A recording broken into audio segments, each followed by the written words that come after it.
42% reservation కల్పిస్తా అని చెప్పి గత 2 సంవత్సరాలుగా కాలయాపన చేసి తీరా స్థానిక సంస్థల్లో సర్పంచ్ ఎన్నికలు రాగానే బీసీలకు 42% కల్పిస్తా అని చెప్పి పార్టీ పరంగా 42% ఇస్తా అని చెప్పి దాన్ని కూడా మభ్యపెట్టి దాన్ని కూడా చేయకుండా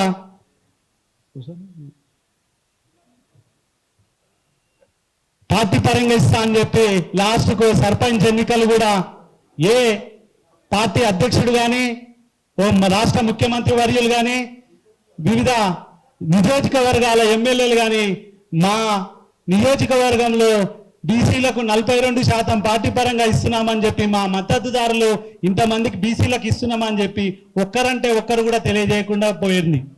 దానిలో భాగంగానే మీరు ఒక్కసారి గమనిస్తే బీసీలు రాజకీయంగా ఎంత చైతన్యమైనరు.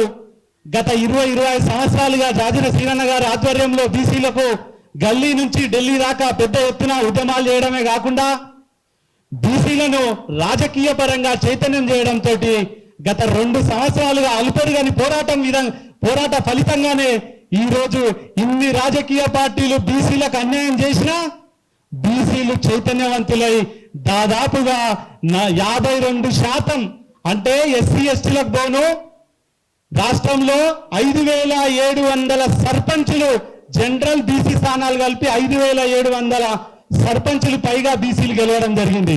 అంటే ఇది ఒక్కసారి మీరు ఆలోచన చేయాలి. ఇది బీసీల చైతన్యం. గత 2 సంవత్సరాలుగా మనం చేస్తున్నటువంటి పోరాటానికి ఫలితంగా మనం ఇంత గెలుచుకుంటా ఉన్నాం. రానున్న రోజుల్లో ఈ రాజకీయ పార్టీలు బీసీలను అడుగడుగున అన్యాయం చేస్తా ఉన్నాయి. రాజకీయ పార్టీలు పాలక వర్గాలు అన్యాయం చేస్తా ఉన్నాయి. దానితో పాటు ఈ న్యాయ వ్యవస్థ కూడా బీసీలకు అన్యాయం చేస్తా ఉంది. న్యాయ వ్యవస్థలో చూసుకుంటే 42% సీలింగ్ అని ఎక్కడ లేకున్నా కూడా న్యాయ వ్యవస్థలో 50% సీలింగ్ దాటొద్దని చెప్పి అట్లా బీసీలకు మొండి చేయి చూపెట్టింది.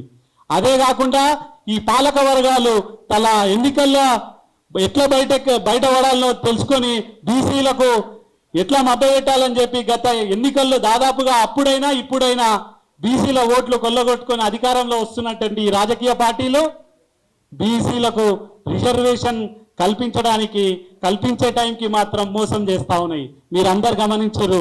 స్థానిక సంస్థలు ఇన్ని రోజుల పోరాటంలో స్థానిక సంస్థల సర్పంచ్ ఎలక్షన్లు అయిపోయినాయి. ఇప్పుడు ఈ రోజే పేపర్లో చూస్తే మున్సిపాలిటీ ఎలక్షన్లు పెడతామంటా ఉన్నారు. మున్సిపాలిటీలో ఒక్కసారి మీరు ఆలోచన చేయాలి.